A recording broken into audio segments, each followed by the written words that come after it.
Приветствую всех на телеканале Якутия-24. Это программа «Мы вам покажем». Катерина Винокурова. Сегодня мы находимся в гостях у художника по гриму в кино Галины Семеновой. Галя, здравствуй. Привет. Галя, расскажи, очень такая интересная профессия, да? Насколько она популярна сегодня у нас в Якутии? Много ли художников по гриму в нашей республике? Так, я скажу то, что пока профессия не популярна так таково. Я вот провела мастер-класс для того, чтобы как-то популяризировать ее, да, приобщить молодежь. И очень рада, что люди начали интересоваться этим всем. А ты сама как начинала этот путь? Где-то отучилась специально? Когда это было? Где? Так, я сама очень так случайно попала в эту сферу, прогуливаясь по Питеру, просто забрела в поисках нового чего-нибудь на киностудию «Ленфильм». И при этой студии есть вот курсы, где тоже обучают, и взяла и записалась. Прошла курс? Да. Ага. Насколько он длинный был? Я обучалась месяц. Ну и потом это все требует, конечно, каждый раз повышения, да, квалификации. В крайний раз я ездила этой осенью. То, что появляются новые новинки, новые технологии, материалы, которыми можно сделать все реалистичнее, красивее, страшнее, так скажем. Ну, как в любой профессии, да, нужно учиться постоянно. Да. Да? Но ты работаешь с очень многими, да, режиссерами. Во многих якутских фильмах, мне кажется, даже практически во всех фильмах, да, твоя рука там, да, приложена. Когда был первый опыт, в каком фильме, помнишь ли ты? Ну, конечно, это вообще незабываемое впечатление, первая экспедиция, и мне удалось попасть случайным тоже образом, да. Меня пригласили в фильм «Дикий челлендж», который мы снимали в 2019 году в районе Синских столбов. Экспедиция была очень далекая, суровая, так скажем, потому что это был первый мой опыт жить в палаточном городке. Около 2 месяцев мы его снимали. Мы его снимали на природе, получается, построили даже мини прямо такой поселок киношный. Очень много было актеров для начала, и без ассистента это было очень сложно. Сложность заключалась в том, что у меня актеры были, как вы видели, наверное, татуированные все, да, и эти рисунки были нанесены хной в целях того, чтобы они не пропали, и можно было их обводить каждый раз. Вот. И массовые сцены, конечно, это было очень сложно для меня. Раз и на площадке сразу около 100 с лишним человек. И за всеми надо было смотреть, всех успеть отфактурить, да. Ну, вот так. Все это было на тебе одной? Да. Да? И где-то ребята мне пытались помочь, вот когда обводить там вечернее время, да, вот актеров, девочки по костюму где-то подключались, где-то художники, если было время у кого-то, мог мне помочь в этом плане. Вот. И продолжение фильма мы снимали, часть снимали, получается, в тайге, часть в городе, и у нас часть была в Казахстане. Снята в городе Алматы, и плюс местность, по-моему, Ушканыр называется, очень красивое место. И новые колоритные личности, да, вот работа с актерами очень интересная была. Вообще часто приходится выезжать не только ведь, да, как в городе, да, обычные съемки проходят, то есть часто на выездах? Эта работа предполагает выезд, постоянная смена локаций. Чем да? интересно, наверное. Да, и всегда вот как-то где-то в других районах, да, в другом городе. Был проект, я работала в Крыму, да, всю зиму, это было очень впечатляюще. Вот. И обычно как бы городских историй мало Очень мало. Мы стараемся где-то с природой, да, где-то с какими-то интересными домами. Вот. И, ну, смотря еще в какое время мы работаем. Допустим, если мы снимаем там какой-то 18-19 век, то, разумеется, локации уже совершенно другие. Галя, а самый такой опыт, самый незабываемый, так скажем, может быть, какие-то сложности были? Или больше всего понравилось работать где-то конкретно? Было такое? Ну, так как это моя профессия мечты, так что я думаю, что мне все нравится и все незабываемо. Я помню каждые штрихи каждого актера, каждые какие-то сложности свои, да, бывают. Но очень хорошо, когда команда очень оперативная, и когда ты доверяешь своей команде, и можно как-то решить вместе очень быстро проблему какую-нибудь.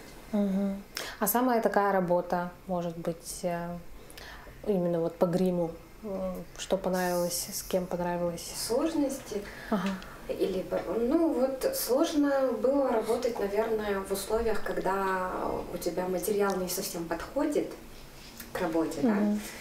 Но в целях экономии бюджета ты выбираешь какой-то материал, который не очень может лечь допустим, в теплую погоду, начнет таять, и это надо все поправлять. Условия какие-то погодные. Вот такие вот сложности иногда встречаются. Или там была у меня сложность, мы вот летом снимали с Дмитрием Давыдовым картину «Граница», и у нас там была сцена отрубания руки, и, конечно, чтобы подогнать это все под актера, да, вот, сделать руку и в кадре, чтобы ее отрезали, чтобы там была красивая кровь. Ой, кошмар. Да, я обожаю такие вот сложности на самом деле. Это как-то заряжает, мотивирует очень быстро что-то придумать, да, чтобы это было все красиво и реалистично. А как вообще рождается грим? То есть это какая-то вот твоя инициатива, или вы с режиссером это обсуждаете? Вот в этом фильме должен быть такой-то, такой-то, или как вообще это происходит? Ну, это сначала мы читаем сценарий, у нас есть процедура читки, мы читаем сценарий и начинаем обсуждать каждого героя, да? Допустим, в сценарии прописано то, что сколько ему лет, приблизительно какая-то внешность, да? Потом идет уже кастинг актера. И мы уже начинаем додумывать, почему он пришел к этой жизни, да, что с ним такое случиться могло, да, и как это должно было отразиться на нем, какие случаи могли быть его же в жизни, да, вот, и это очень помогает, вот, когда мы думаем об этом вместе с режиссером, да, допустим, вот в том же «Холодном золоте», да, мы придумывали каждую мелочь персонажа, то, что он там проигрывал в карты, из-за этого за каждый проигрыш ему там отрубали пальцы. Мы решили там, один у нас был, то, что он был пироман, хотя мы не видим особо в картине вот этого вот, но как бы жизнь актера, его история, да? То есть у каждого персонажа своя история. И в связи с этим мы уже делаем какие-то вот отметины усталости, может быть, на лице, да, может быть, мы представляем человека там слегка выпивающим, но это все должно отражаться это на лице, то есть на гриме, и тем самым как бы помогая актеру еще больше как бы в роль войти, да. Вот. Интересно. Ну и, конечно, придя, да, встретившись с художником по гриму, очень хочется испытать на себе, да, что это, каково это. Мы вот с Галей уже решили на руке у меня сделать что? Ну, мы сделаем такой уже застаревший, слегка заживающий шрамик, да? С тобой посмотрим, как это все дело работает. Сначала я наношу цвет. Цвет выбираем, исходя, ну, то, что вот шрам у нас такой будет слегка старенький. То есть это как порез, да? Ну, или... да, давний порез. А что вот необходимо? Это какие-то специальные составляющие? Да, это гримерные такие, да, средства. Так. Будем наносить потихонечку по рисунку. Так, это у нас клей или это у нас, да, лак, относится как лак. к ряду медицинского клея. Мы используем в качестве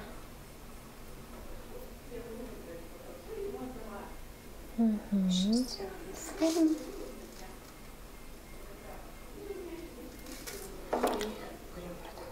А вообще, вот, ну, грубо говоря, да, сколько времени примерно требуется на лицо, да, допустим, сделать его старым, к примеру, со шрамами. Вот сколько времени уходит? Это же, наверное, не быстро. Это от сложности больше зависит, да. Смотря ну, что, да? Да, состаривание, допустим, занимает где-то до часу, может быть, чуть больше, да, потому что мало того, что нужно нанести средство, состаривающее кожу, так еще нужно его и сетовать. Разукрасить, отфактурить, потому что более плоская картинка получается, и все морщины, вот это вот все выделить, при необходимости приклеить усы, бороду, тоже как бы плюс ко времени, да, постижерные изделия используются, если на свои волосы, на свои усы, то тут еще окрашивание в седой цвет своих волос буквально. Ну и плюс-минус где-то час на одного человека. Ну, это от техники тоже. Техника прямого моделирования, техника инкапсулированных деталей, когда уже до этого заранее мы берем слепок, изготавливаем каждую деталь, то есть разбивая лицо на части, да, чтобы не было у нас момента того, что мы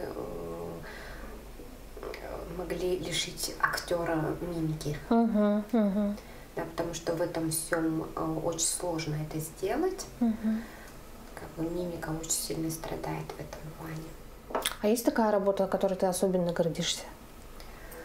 Ну, из моих последних таких работ, которые я всеми работами своими дорожу и горжусь, это очень большой труд, потому что это я сделала. Да. И как бы никогда не ругаю себя за то, что что-то... Но всегда есть момент... К чему придраться можно. Да. Я считаю, вот как профессионал, когда смотрю со стороны свою работу, что я могла бы сделать по-другому, иначе маленько, да, что-то, какие-то моменты. Но стараемся учитывать, ну и не зацикливаться на это. Так, и вот самая крайняя моя работа, которая вышла на экраны широкие, это «Не храните меня без Ивана». Вот. И я его смотрела с таким удовольствием, что прямо поняла, что да, мы сделали это все правильно. Так, как надо, да? Да. Очень удачная работа, картина сама по себе. Но иногда, да, бывает момент, где можно в работе к самой себе какие-то эти, и я понимаю, что я расту. И, как говорила мой преподаватель, если ты будешь уверена, то, что ты сделала все прямо идеально, все, ты гордишься собой, это будет означать, что тебе пора менять профессию. Так, тоже, она тоже права, да, в какой-то мере. Что ты уже как бы не в принципе, ищешь... это во многом, да? Да, не ищешь момента, где можно уже вырасти. Во многих профессиях такое, да, есть, встречается. Поэтому лучше быть недовольным всегда. Ну, не совсем недовольным, но как бы видеть, что можешь сделать еще лучше, по крайней мере. Да? Так, ну тут мы можем наносить, конечно, бесконечно, но сделаем так, чтобы глубина была не сильно большая, да, затянувшаяся такая уже ранка у нас получилась. Так. Блеск мы можем в этой ситуации не убирать, так как такие раны обычно блестят. Блестят, да. У меня тут есть шарф свой где-то. Вот, и в таком случае, как бы, вот как она еще будет подсыхать, она будет еще больше затягиваться. То есть будет еще больше глубина. Сейчас Она еще более-менее остывает. Но в ней комфортно, как бы она не сковывает движение, да? Да. И мы используем это Действительно, именно. как будто затягивается вот так вот, особенно когда. Можем использовать такую технику нанесения, как на лице. Вот. Но не в том случае, если у нас актер всю дорогу. Как бы мы его видим каждый день в фильме, да, если это главный актер. Вот такой техники, допустим, мы избегаем, потому что техника, допустим, ну, очень, можно сказать, кислотная. Она может оставлять следы, если каждый день на одном и том же месте как так, бы да? использовать, да, этот Бывает, что материал. вредно, да? Да, потому что он идет на спиртовой основе, а спирт, как обычно, уже сжигает, да? Если в одно и то же место это все дело всегда наносить. Здорово. Похоже. Галя, над чем сейчас работаешь? У нас сейчас впереди проект, мы моторимся 20 марта, да, картина будет называться, ну, рабочее название пока «Вкус жизни». История где-то 19 век у нас будет, тоже как бы более старинное время, да. Вот, о любви картина. Ну и о человеческих отношениях. Режиссер Алексей Романов. Вот, и скоро уже начнутся съемки. Вот 4 марта как раз у нас тестовые съемки, чтобы посмотреть в кадре уже грим, костюм, как это будет все смотреться в образе. Приоткроешь секрет, какие там герои, примерно, что планируете?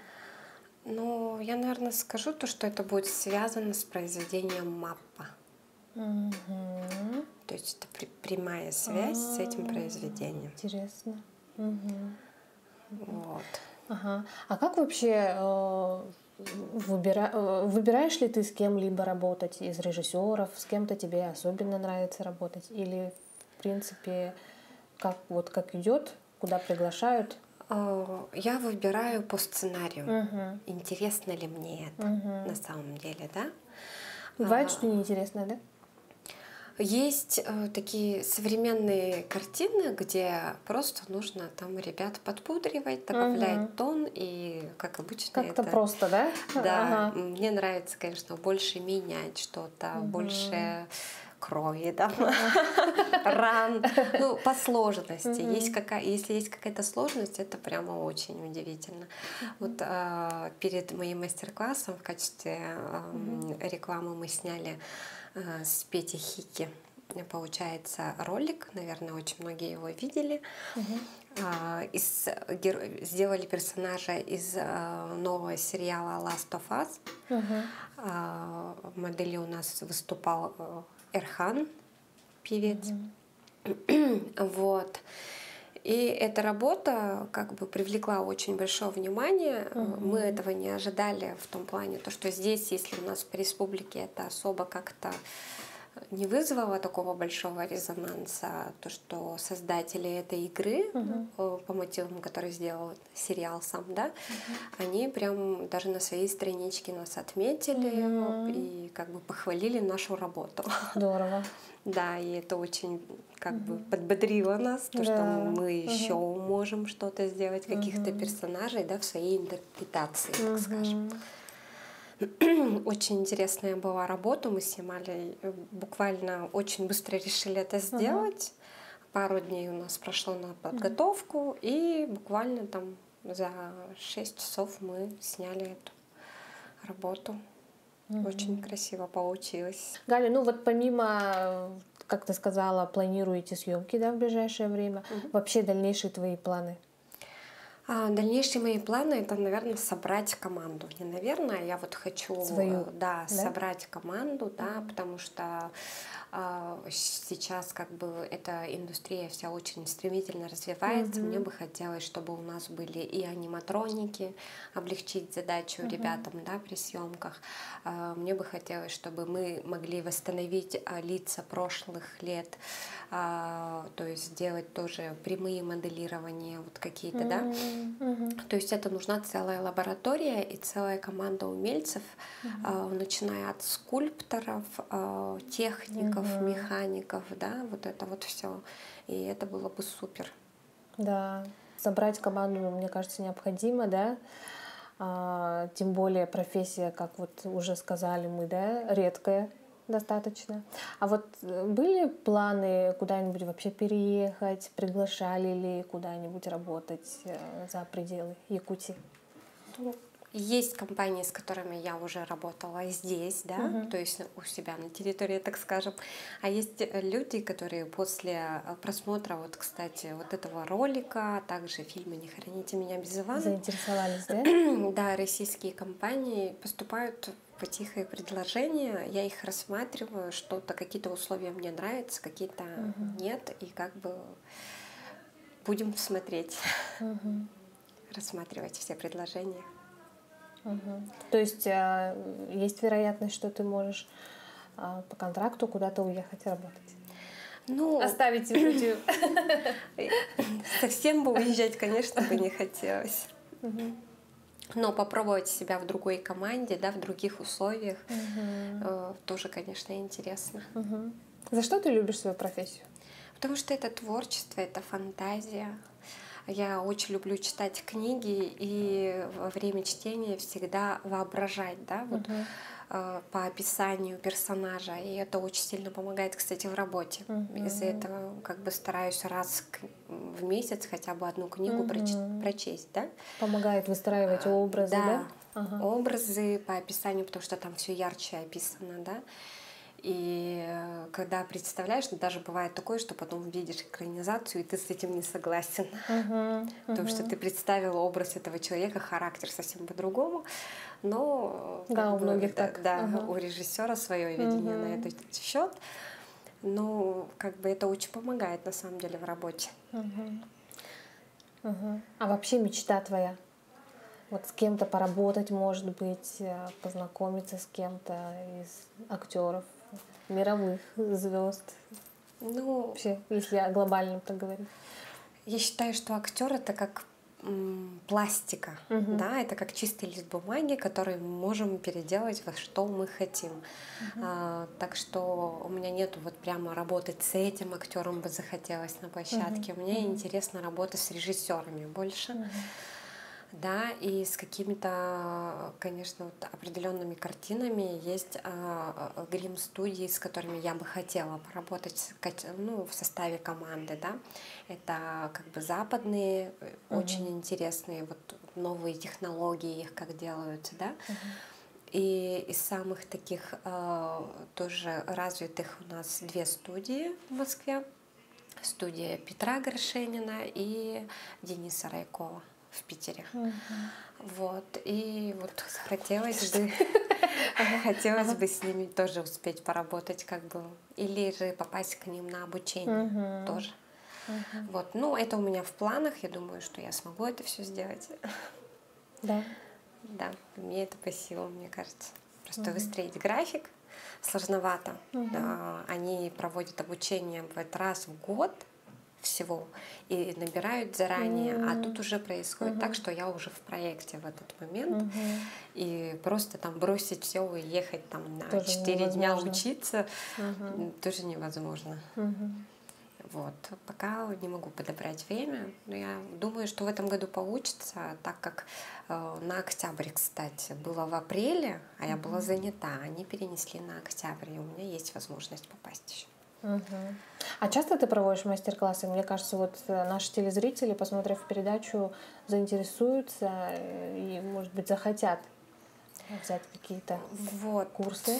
Мастер-класс у меня был первый опыт, ну такой обширный, да, сделать. И с этого мастер-класса у меня уже 2 ученика, которых я обучаю именно быть в качестве пока ассистентами на площадке. Потому что сложно быть за монитором, следить и убегать, допустим, делать, да, поправки какие-то необходимые. Из-за этого я сейчас решила, что мне нужны ассистенты, а потом их взрастить уже как бы в профессионалов, в художников, да, чтобы мы могли работать в команде уже.